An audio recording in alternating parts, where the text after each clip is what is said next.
Bom dia então, pessoal. Vamos começar nossa escola bíblica dominical com uma oração. Senhor Deus amado, te louvamos e te agradecemos, Senhor, por mais um dia, Senhor, que tem nos dado. Te agradecemos, Senhor, por estarmos aqui para conhecer quem Tu és, Senhor, para que possamos saber sobre a Sua pessoa, Senhor, sobre quem nós somos e como nós devemos andar neste mundo, Senhor. Por isso nos abençoe, nos ilumine pelo Teu Santo Espírito, para que possamos realmente conhecê-lo, Senhor, e não simplesmente saber quem Tu és, mas praticar, Senhor, todos os Teus ensinos, para que possamos andar aqui de forma digna, Senhor, de tudo que tem se revelado a nós, Senhor. E te oramos isso em nome do Teu Filho, Jesus Cristo. Amém. Muito bem, então a gente está estudando os 10 mandamentos. A gente está no terceiro mandamento. E qual que é o terceiro mandamento? Isso, não tomar o nome do Senhor teu Deus em vão. Qual que é o prólogo dos 10 mandamentos? Eu sou o Senhor teu Deus, que tirei da terra do Egito, da casa da servidão. E qual que é o primeiro mandamento? O primeiro mandamento é? Não terá outros deuses diante de mim. Segundo mandamento? Não farás para ti imagem de escultura. Terceiro mandamento, não tomarás o nome do Senhor teu Deus em vão. Quarto mandamento? Lembra do quê? Do dia de sábado, para o santificar. Quinto mandamento? Honrar teu pai e tua mãe. Honrarás teu pai e tua mãe. Sexto mandamento? Não matarás. Sétimo mandamento? Não adulterarás. Oitavo mandamento? Não furtarás. Nono mandamento? Não tirar falso testemunho. E o 10º mandamento? Não cobiçarás.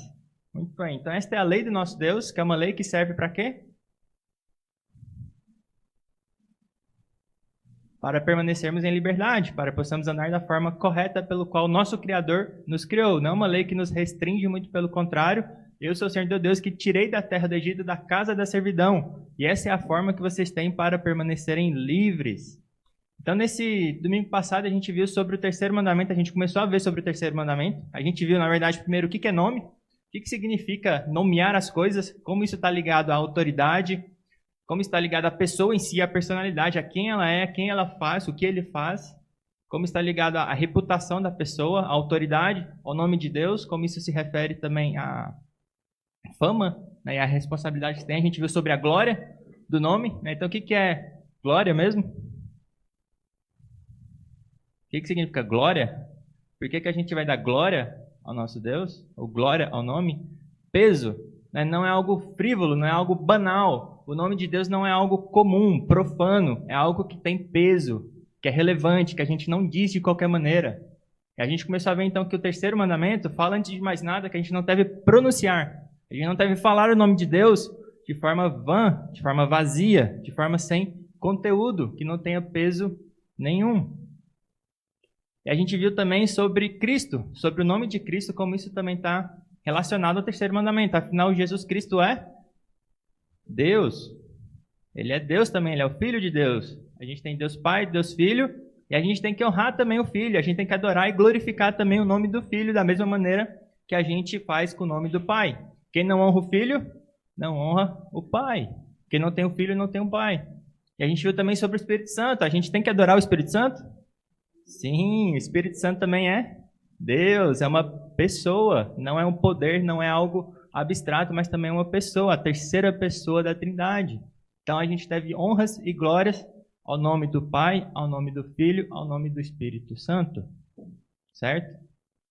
Na verdade tem aquela heresia ariana que falava sobre Jesus Cristo não ser Deus, não ser criatura, não ser o Criador.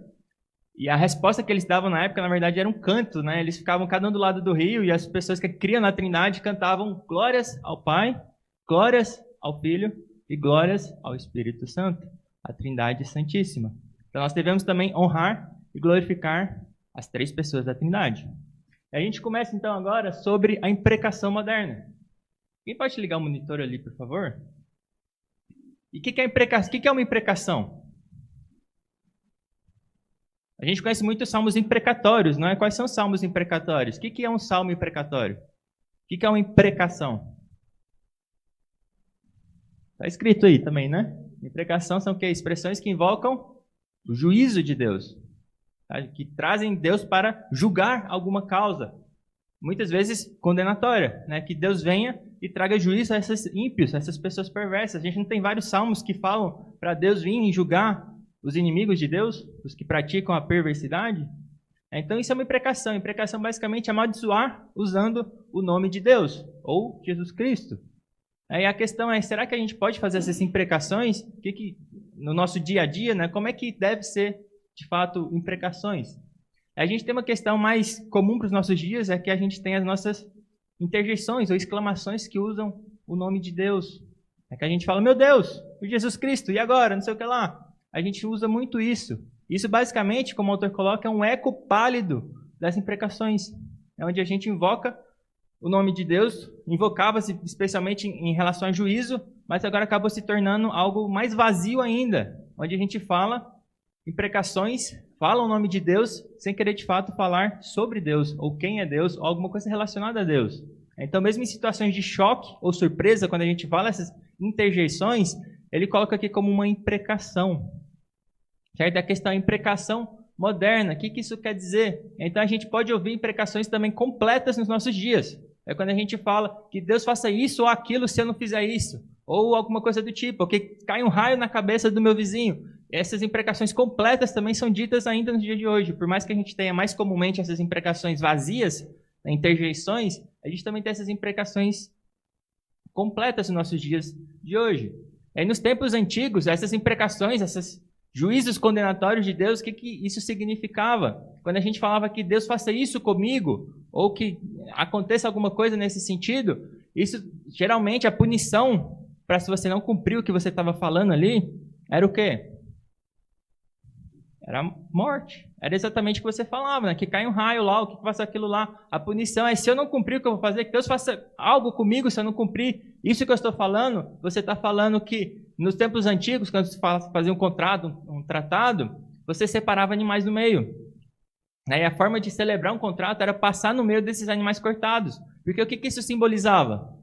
Se você não cumprisse a sua parte, ia ser feito com você a mesma coisa que foi feita com aqueles animais. Você ia ser partido no meio. Então, a mesma coisa que foi feita àqueles animais seria feito com você se você não cumprir a sua palavra. Então, essa era esse tipo de imprecação. E a gente tem uma bem conhecida, que é a que Deus fez com Abraão. Não foi isso? Deus não fez um pacto com Abraão dessa maneira? Onde Abraão, diferentemente dos pactos entre homens e homens, entre iguais, Abraão não passou no meio dos animais. Quem passou? Deus. Que é uma coisa maravilhosa para nós. Deus está falando, eu vou cumprir a minha promessa, o meu pacto. Se eu não cumprir, que eu seja partido no meio como esses animais foram. É aquilo que simbolizava quando ele passou no meio dos animais. Às vezes é isso que as pessoas pedem nos nossos dias com essas imprecações modernas. Então, vocês já pararam para pensar o peso que isso tem quando a gente chama e faz essas imprecações? A gente está falando que a gente seja partido no meio se a gente não cumprir. E a gente faz isso de algo tão leve, tão banal. Então, na Bíblia, essas imprecações, elas tinham, antes de mais nada, um significado religioso. Especialmente quando a gente vê os Salmos, a gente tem aquelas imprecações, ela tem um significado, acima de tudo, religioso. A gente não tem um significado de que o meu inimigo que me importuna, que ele seja maldito. Não. É os inimigos de Deus. Geralmente, os Salmos, se a gente lê todos os livros de Salmos, as imprecações, a gente vai ver primeiro o chamado arrependimento. Mas a gente tem sempre as imprecações para aqueles que são ímpios e perversos, contundentes nos seus pecados.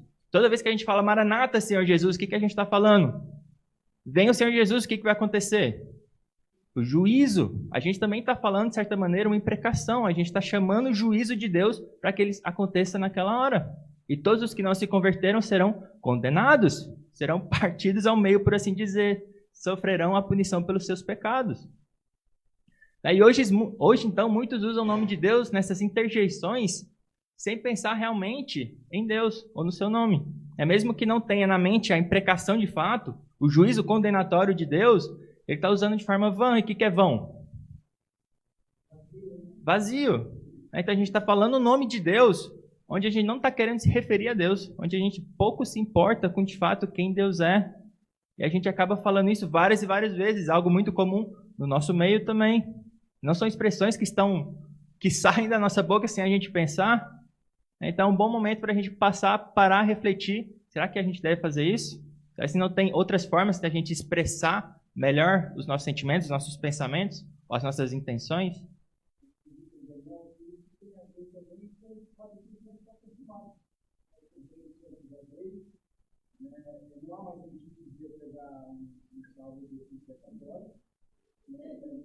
Declarar isso de uma nação, de uma pessoa, porque agora a narrativa bíblica do Novo Testamento, ou que despertando do velho, já está motivado a ideia de fato. Porque eles não seriam ter sentido eu falar isso, por mais angustiado ou perturbado que eu estivesse por alguém no final, na sociedade. Porque o soberano seria constituído. Se estivéssemos no Velho Testamento, acho que teria até lógica, como teve lógica. Né? Também, por exemplo, isso que o Salmo não serve mais para a gente. Mas a lógica que eu percebo, que eu finalizar aqui, é que depois da morte de Salvador, ele conseguiu, ele agora já, se fosse não há porque dizer isso, seria lógico para mim. Tem um ponto que faz sentido, que é quando, na nova dispensação da aliança, a gente tem que todas as nações agora recebem a palavra de Deus. Tem crentes em todos os lugares. Então, de fato, a gente não vai fazer uma imprecação para uma nação completa. Como antigamente a gente tinha Israel como povo separado, por mais que tinha também prosélitos e pessoas que se convertiam ao judaísmo, as nações eram basicamente pagãs, né, condenadas e colocadas realmente como sobre a ira de Deus. Agora, na nova dispensação, de fato, a palavra de Deus é para se espalhar para todos os povos, línguas, nações. Então, nesse sentido, de fato, não. Mas as imprecações, ainda como inimigos de Deus, a gente ainda tem vários inimigos de Deus. E os salmos, como você falou, ainda são válidos, sim. Então, os salmos aqui, se você ver de novo, ele não está fazendo nada como Cristo mandou a gente amar os nossos inimigos. Mas, sem dúvida nenhuma, Deus odeia o pecado. E Deus punirá todos os pecadores. Então, nesse sentido, os salmos que trazem esse juízo condenatório, para o ímpio que diz no seu coração não a Deus, a gente pode, sem dúvida, falar e cantar e orar aqueles salmos sem dúvida nenhuma. A gente tem que tomar muito cuidado quando a gente quer diferenciar realmente quem que é igreja, quem que é cristão, quem não é. Então, nesse sentido, fazer essa imprecação de forma talvez pessoal, eu diria que de forma nenhuma. Primeiro que você não sabe o coração daquela pessoa. Mas como os salmos fazem essas imprecações sobre perversos e ímpios que não se convertem, a gente pode, sem dúvida nenhuma, falar como eu falei. Quando a gente fala, vem Senhor Jesus, quando a gente ora pela vinda do nosso Senhor, a gente está fazendo uma imprecação também. Onde o juízo de Deus vai condenar todas as pessoas que não são salvas. E isso, sem dúvida, a gente clama por isso, pela santidade de Deus ser vindicada. A gente tem prazer nisso, de que todos os que são contrários ao nosso Deus, que não foram perdoados pelo nosso Senhor Jesus Cristo, a gente se alegra que eles não prevalecerão. Que a santidade de Deus será vindicada. A gente se alegra nisso e a gente tem isso como nossa esperança também, que não passará impune o pecado, porque nós amamos agora a justiça. Então, nesse sentido, a gente não finaliza esses salmos imprecatórios. Muito pelo contrário, a gente afirma eles, que a justiça, a santidade de Deus são importantes e relevantes e não pode passar impune. Certo? O que a gente tem que tomar cuidado, de fato, é essa questão mais pessoal. Diferente de Deus, a gente não conhece os corações das pessoas. A gente, muito pelo contrário, a gente ama o inimigo, como Deus ama de forma benevolente a todos, e ora pela conversão deles. E prega o evangelho para eles. Mas a gente não é contra o juízo e a condenação de Deus. Nesse sentido, imprecação não encerra. Não sei se deu para ajudar muito ou piorou as coisas. Em última análise, eu até posso me poder e não falar isso. Por quê? Muitos estavam se posicionando que eles têm a mim. Claro que eu fui convencional e falei isso, mas se eu estou analisando ele, o mundo está fazendo a posição do governo que está continuando. Está entendendo? Eu estou falando como Cristo já funcionando todas as coisas, como soberano Senhor. Tanto que Paulo fala até como uma das questões, uma das passagens, que quando você for na casa de alguém, ele vai lançar uma imprecação. Se a paz não voltar, vai embora e sacode pó. Nas cartas não há essa indicação. Mas sim, como você fez agora, você sabe analisar todas as coisas. Eu passei por uma situação dessa em Belém, que eu vejo só um imprecatório. Eu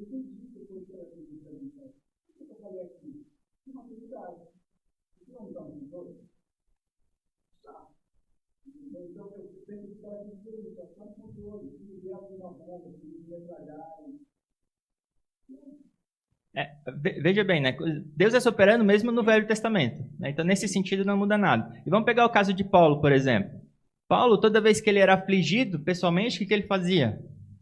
Ele não fazia imprecação nem nada. Mas quando se tomava o nome de Deus em vão, quando afligiam e denegriam a reputação de Deus, como é que Paulo reagia? Se não era imprecatório. Paulo tinha um zelo tremendo pelo nome de Deus. E pelos inimigos de Deus, Paulo, de fato, ele fazia imprecações. Que Deus o julgue.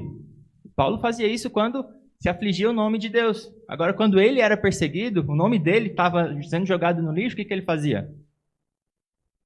Nada, suportava.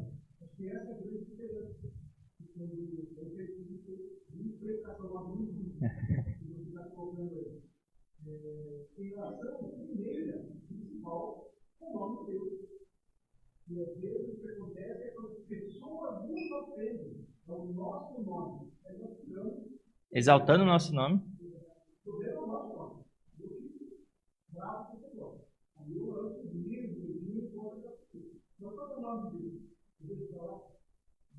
Então, a questão aí é essa.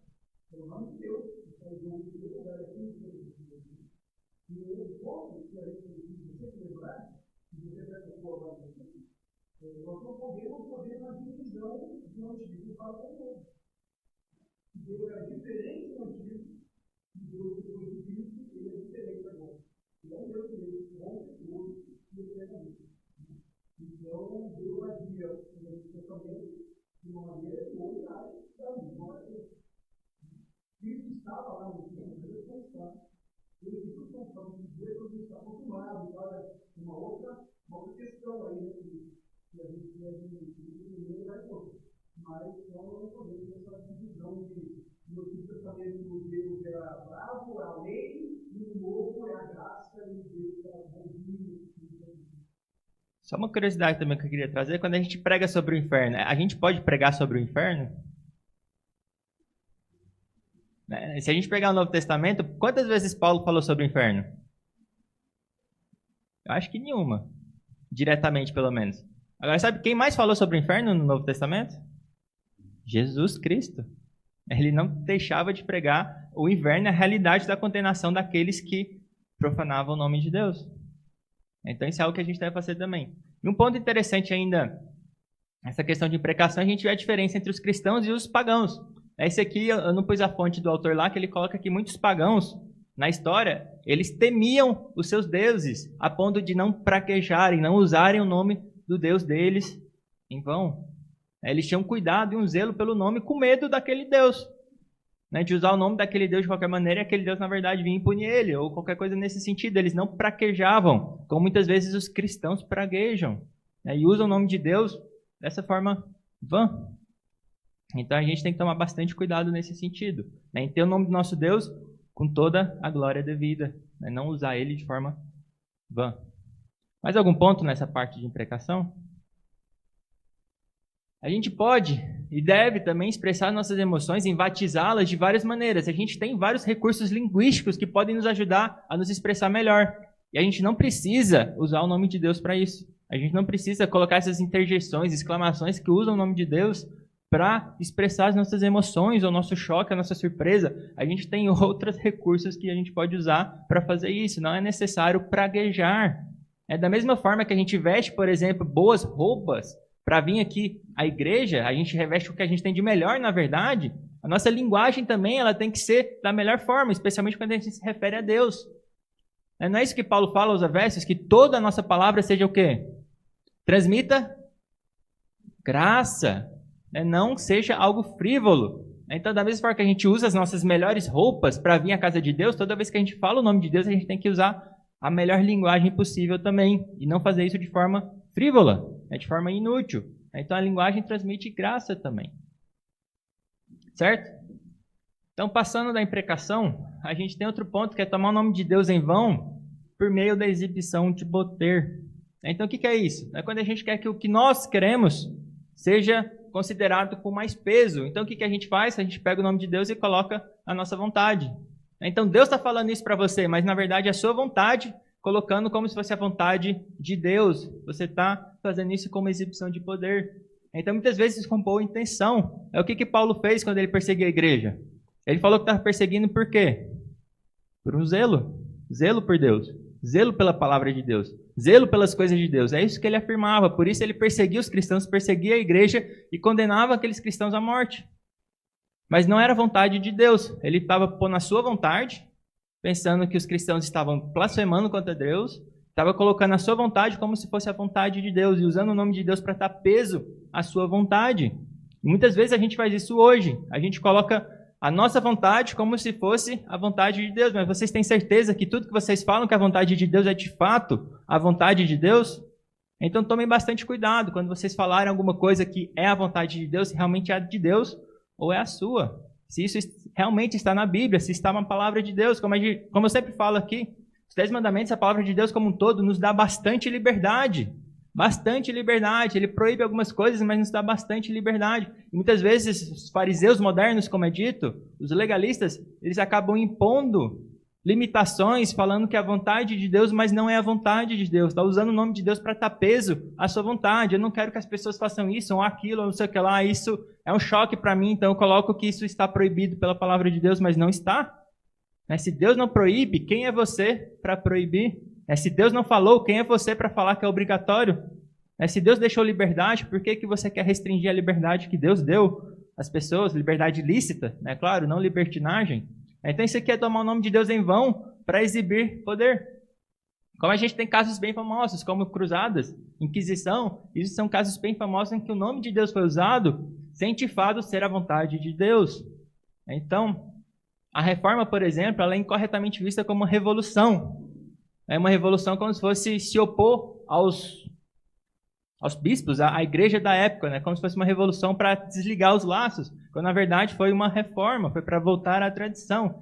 Não que revolução em si seja proibida, a gente vai ver isso mais no 5º mandamento, quando é que a gente pode ter uma revolução lícita, por exemplo, sobre questão de autoridade e tudo mais. Mas a reforma era incorretamente vista como revolução, sendo que era uma volta à palavra de Deus.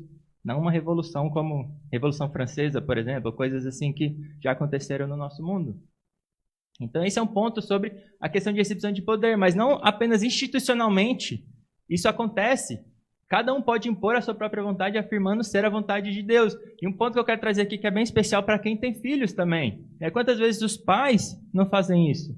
Impõem a sua vontade falando para os filhos que aquilo é a vontade de Deus. Que você tem que fazer isso porque Deus está mandando.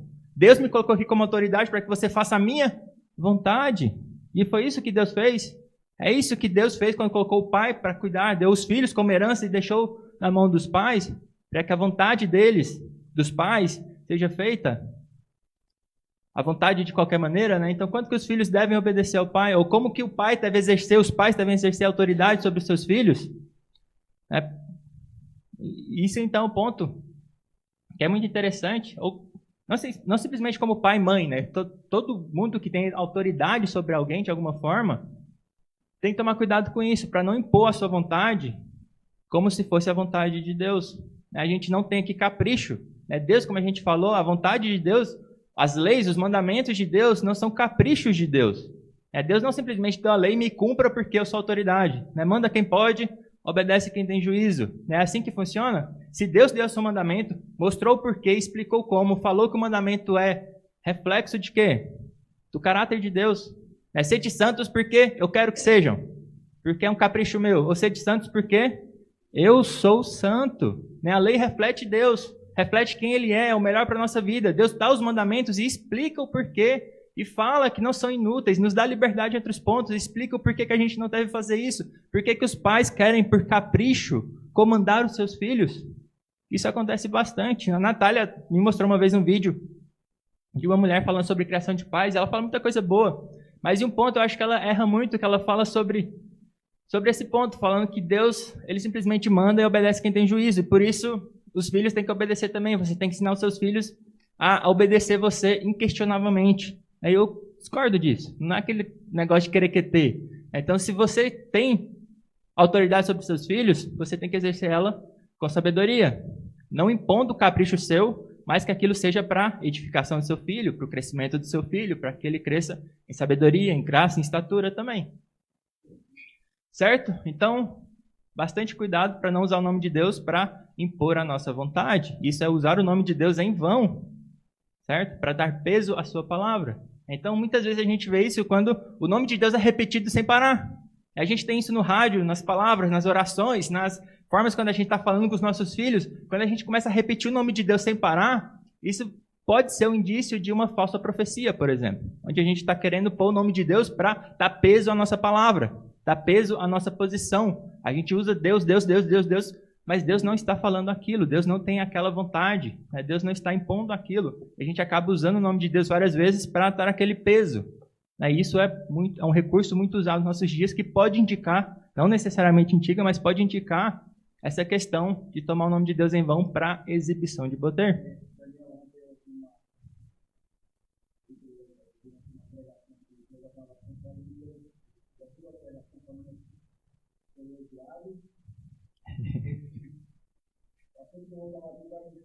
Vai fazer ser odiado e ser amado. Eu não vou deixar de comentar o primeiro céu, porque eu sou dessa igreja agora e faço parte. No ano passado, por exemplo, nós organizamos quatro vezes no ano. Eu acho que não acho muito bem. Porque nós devemos estar repetindo várias estrofes. Do canto que a gente já entendeu na primeira cantada. Cantamos a linha toda? Amém, amém, amém, Deus, Deus, frase completa. Eu vou tirar agora. Mas eu acho que a gente tem que compartilhar isso. Porque o louvor pode ser internacional, porque o Espírito Santo tem uma pregação do Espírito Santo. Eu me incomodei. Foram 12 minutos, eu repeti 3, 4 vezes. Eu não repeti. Aí, qual é a liberdade? Será que se encaixa aí? Então, de fato. Não, é importante que a gente fale o que a gente pensa. Com todo cuidado e carinho, é claro. Mas é importante que a gente fale o que a gente pensa. Que muitas vezes a gente pode estar certo e precisa corrigir os irmãos. Sem dúvida. A gente tem que analisar todas as coisas. Será se realmente é uma repetição útil? Afinal, dizem que os bons mestres usam repetição para que o ensino fique fixado. Mas até que ponto a gente tem que repetir? Então, isso é uma coisa que a gente tem que analisar de fato com cuidado. Aí é importante que se fale e que se discuta. Que a gente esteja disposto também a assumir que a gente está errado. Que a gente pode corrigir ou que a gente pode estar errado e precisa de correção. Então a gente tem que receber todas as coisas com muito carinho, entendendo que pode ser para nossa edificação e discutir aquilo. Então, sem dúvida, pode ser falado.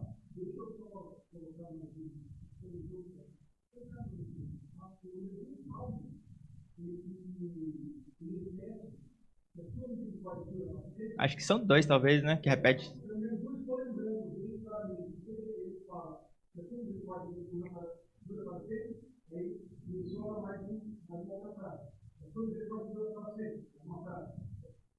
Eu até evito colocar esse salmo lá no dedos aqui, porque a palavra de Deus, mas você tem que não.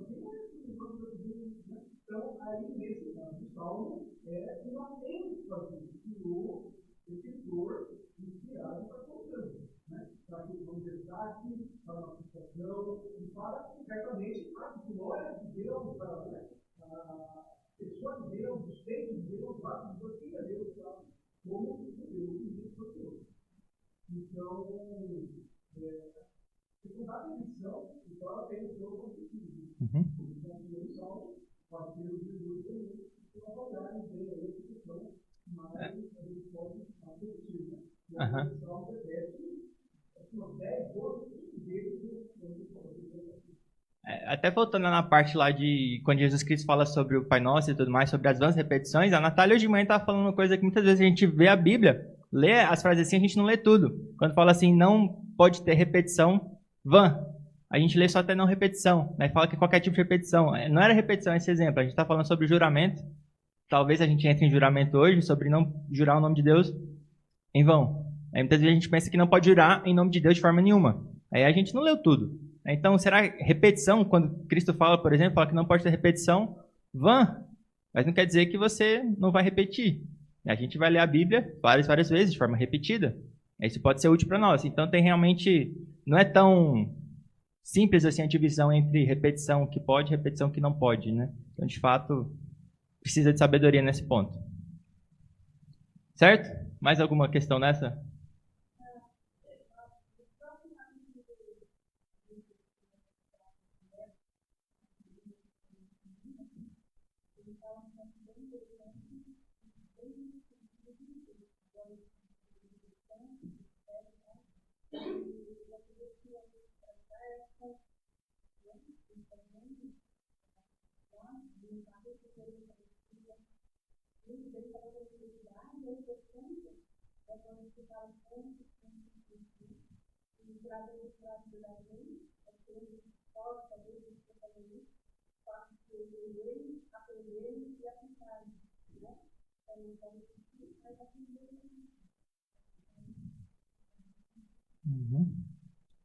Certo. Até um recurso do hebraico, o recurso para enfatizar era a repetição, né? Ele não tinha o nosso superlativo, essas coisas que a gente tem na nossa linguagem moderna, era a repetição. Tanto que o único atributo, se a gente pode chamar santo de atributo, que é elevado ao 3º grau, seria santo. Né? Os outros mais eram sempre no 2º grau. É como Jesus Cristo fala, em verdade, amém, amém. Ele fala 2 vezes para dar ênfase. E voltando então para a exibição do nome de poder, a gente tem um último ponto aqui, que é a politização simplória e simplista do evangelho para temas complexos. É como, por exemplo, falar que Deus exige o desarmamento ou acabar com armas nucleares. A gente acaba politizando e usando o nome de Deus de forma vã para temas que são extremamente complexos, onde a gente tem que estudar com bastante cuidado. Né? Então, o que é simplório e o que é simplista? Simplório é ingênuo, é tolo, ou vazio também. Simplista é que olha só um lado. Então, quando a gente pega temas extremamente complexos e faz uma análise superficial e coloca Deus daquele lado do debate, então, desarmamento, não desarmamento, e pega Deus e coloca em um dos lados sem realmente analisar aqueles temas, a gente está fazendo uma politização simplória e simplista do nome de Deus e colocando Deus como se ele estivesse de um dos lados do argumento e a gente nem analisou profundamente o que realmente a Bíblia fala sobre aquilo. Então, muito cuidado quando vocês colocam Deus de um lado do debate. Analisem bastante aquele tema. Então, juramento. Chegamos em juramento. A gente pode jurar? Fazer juramentos?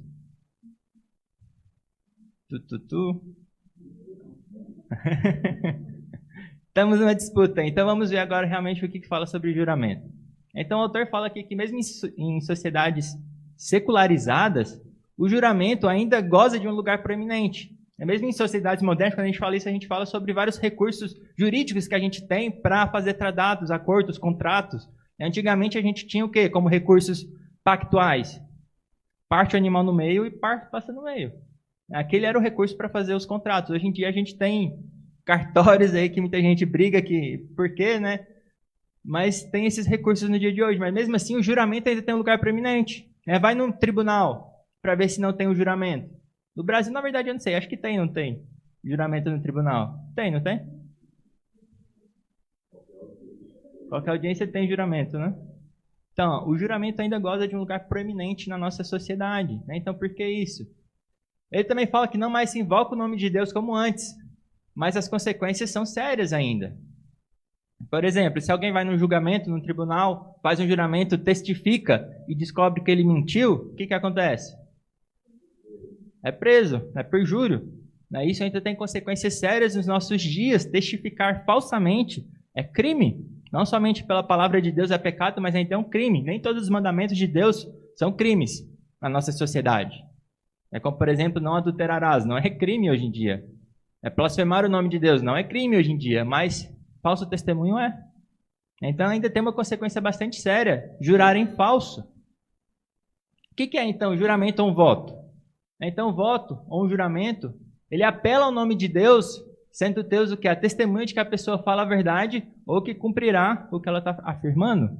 Então, ele pode ser tanto declaratório, quando a gente testifica alguma coisa afirmando aquilo ser verdade, como ele pode ser promissório, quando a gente promete cumprir alguma coisa, como um contrato entre duas partes que promete algumas coisas, um acordo comercial, coisas desse tipo, seria uma espécie de voto promissório.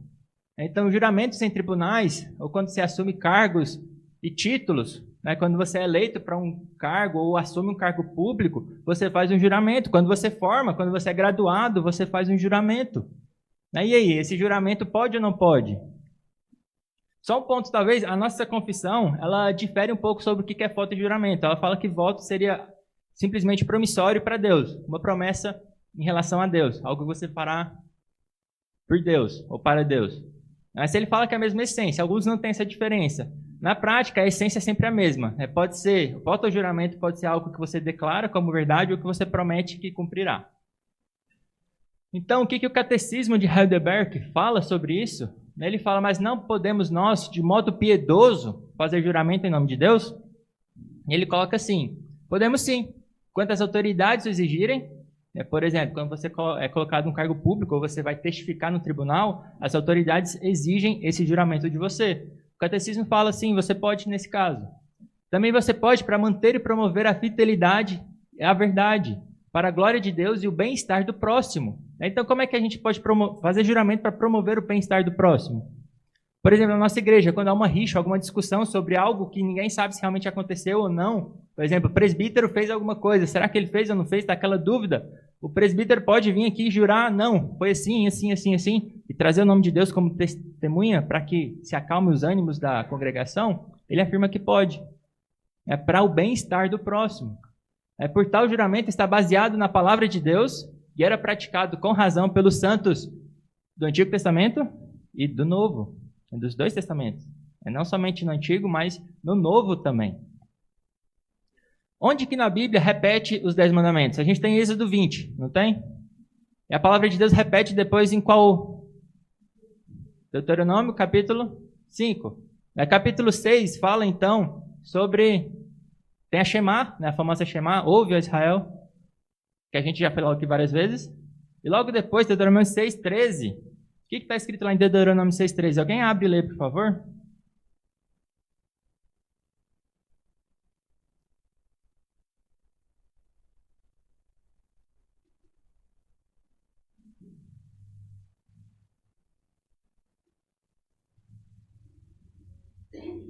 Deuteronômio 6,13.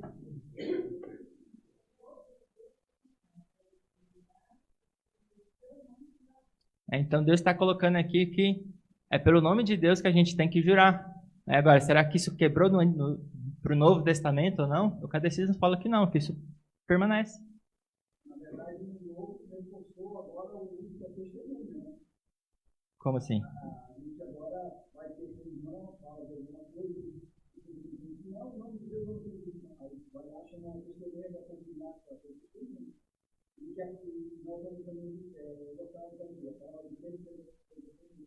Sim, sim, não, não. Então, tem esses dois casos que são substâncias que não distinguem só isso, né?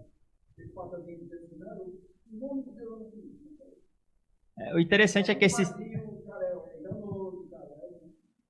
interessante é que a gente vai ver esse sim, sim, não, não, esse sim, sim, não, não, que a gente tem em Mateus 5, no Sermão do Monte, e também na carta de Tiago, a gente vai ver como muitas pessoas usam isso para falar que não pode mais ter juramento. Então a gente vai discutir isso aqui e explicar o que realmente quer dizer esse sim, sim, não, não. Aqui.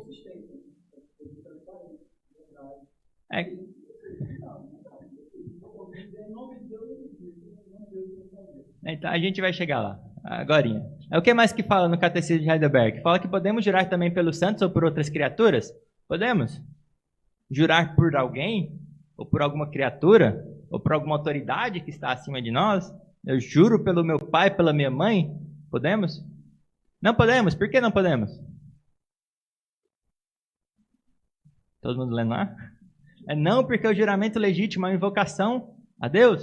Por quê? Porque para que Ele, que é o único que conhece os corações, o único que sabe realmente qual que é a verdade, Ele é o único que não é distorcido por não ter todo o conhecimento, porque Ele tem todo o conhecimento. Como é que a gente pode afirmar algo sendo que aquilo é falso? Ou porque a gente é malicioso, ou porque a gente não conhece todas as coisas e afirma com o melhor do que a gente consegue raciocinar, ou nesse sentido. E Deus, Ele conhece todas as coisas, Ele conhece o coração de todas as coisas, Ele é santo, Ele é justo, Ele não fala mentira, ou seja, Ele tem tudo para testificar claramente qual que é a verdade. Ele conhece a verdade acima de todas as coisas.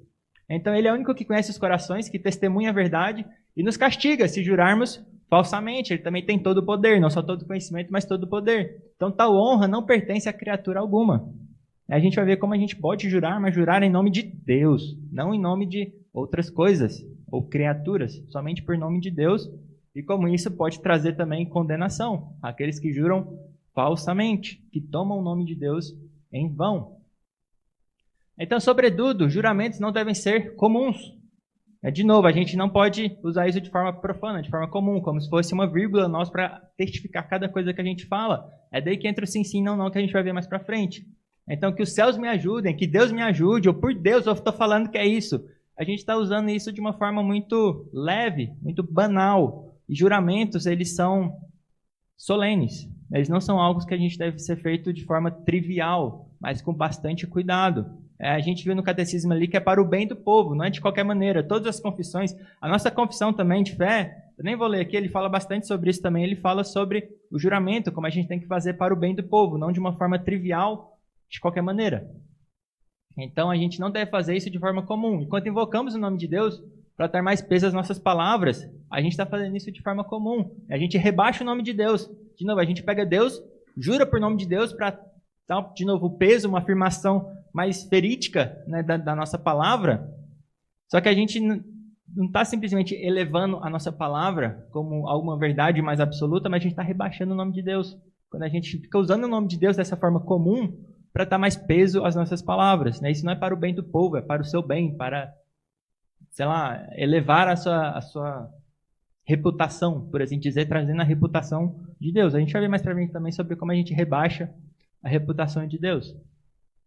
E, de novo, se formos conhecidos por falar sempre a verdade, sim, sim, não, não, a gente não precisa jurar constantemente, porque nós somos conhecidos por sermos verdadeiros. Agora, se nós somos conhecidos por sermos mentirosos, seria necessário jurar sem parar.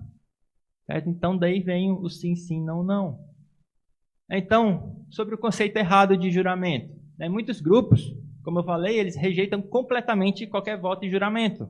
Talvez o mais conhecido seriam os anabatistas. Eles rejeitam completamente essa ideia. Eles até se afastam da vida pública e de tudo mais, que também exige juramentos. A questão é como é que a gente interpreta Mateus 5, 33 a 37 e Tiago 5, 12. Abram lá Mateus 5, 33 a 37. A gente vê exatamente o que o nosso Senhor Jesus Cristo fala.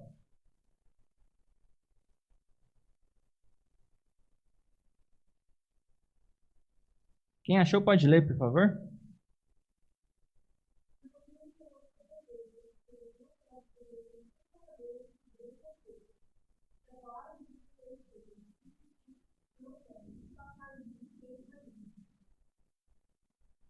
Do 33, na verdade, até o 35, 37.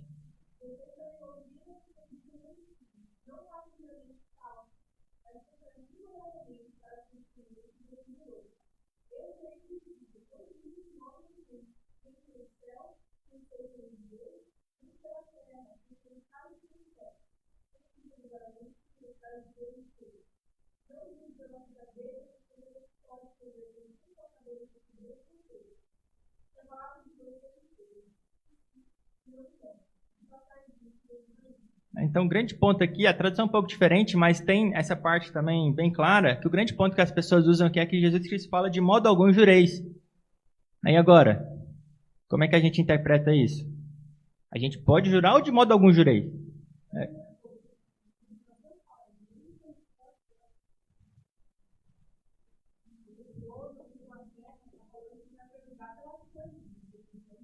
Exatamente. O Sermão do Monte é algo que a gente tem que interpretar com muito cuidado. Como a gente falou, os 10 mandamentos, é impossível a gente não se referir ao Sermão do Monte também, que é a explicação de Jesus Cristo dos 10 mandamentos também. E lá ele está corrigindo muitos ditos antigos. Ouvistes o que foi dito, eu porém vos digo. E qual que era a prática dos judeus? Eles tinham esse subterfúgio, por assim dizer, para jurar por coisas. Eu juro pelo céu, eu juro pela terra, como se fosse algo menor que Deus. Assim, eu fico livre para descumprir aquele juramento. Eu estou usando artimanhas para poder fugir da punição do juramento. E é isso que Jesus Cristo corrige aqui. A gente tem que ler todo o contexto aqui para entender que ele está falando sobre essas práticas dos judeus que falavam, eu juro pelo céu, pela terra, por Jerusalém, para poder fugir do seu juramento. Então ele afirma que não é... Primeiramente, Jesus Cristo ele afirma que ele não veio para anular a lei. certo? Como a gente viu lá em Deuteronômio 6, 14, ele fala o quê? Pelo nome de Deus jurareis. Deus afirma isso. Aquilo era temporal ou era para todos os tempos? A gente vai ver que era para todos os tempos. Jesus Cristo não condena essas coisas que eram práticas legítimas. O que ele fala então é sobre esses pontos que os judeus faziam de artimanhas para poder fugir da lei. Então o Senhor condenou juramentos em nome de quê? Não era o nome de Deus. Não era um juramento que realmente honrava o nome de Deus. E a gente tinha no Antigo Testamento outros textos que a gente vai ver também sobre Deus falando sobre juramento. A gente tem Isaías, a gente não vai ler lá porque já acabou nosso tempo, na verdade, né? Mas ele tinha esses juramentos que a gente tem em Isaías, Jeremias, você pode ler depois. Jesus foi submetido a um juramento em Caifás, eu conjuro por ti, tu és o Cristo. E Jesus Cristo então responde sobre aquele juramento. Ele enfatiza parte do seu ensino com amém, amém. O que significa amém? Assim seja. Se é verdade. Em verdade vos digo. O que está escrito lá? Em grego, amém, amém. Ele está falando e reforçando e ressaltando a sua palavra e seu ensino por meio de juramentos. Paulo também tomava o nome de Deus como testemunha. Ele tomou isso várias vezes. Romanos 1, 2 Coríntios, Gálatas, Efésios, ele toma Deus como sua testemunha, trazendo o nome de Deus para jurar aquilo que ele está afirmando. Hebreus fala sobre o juramento entre as pessoas, que jura por aquele que é maior. Hebreus está lá isso. Em Apocalipse a gente tem um anjo de Deus jurando. Depois João vai lá, pega o livrinho dele, come aquele livro. A gente tem antes disso o anjo jurando em nome de Deus. Então, como já foi falado aqui, Jesus condena os modos errados de juramento. De jurar usando esses truques.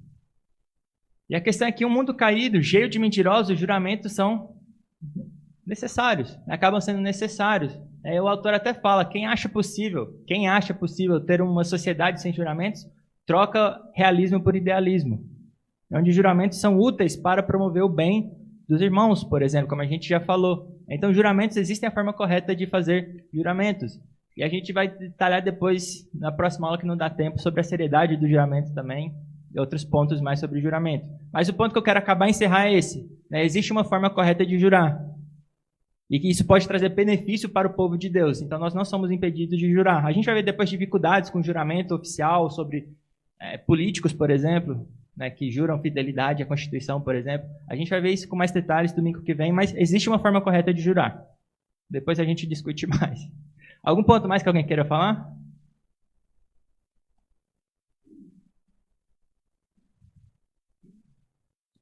Bom, Silas, pode orar para a gente então, por favor, para encerrar?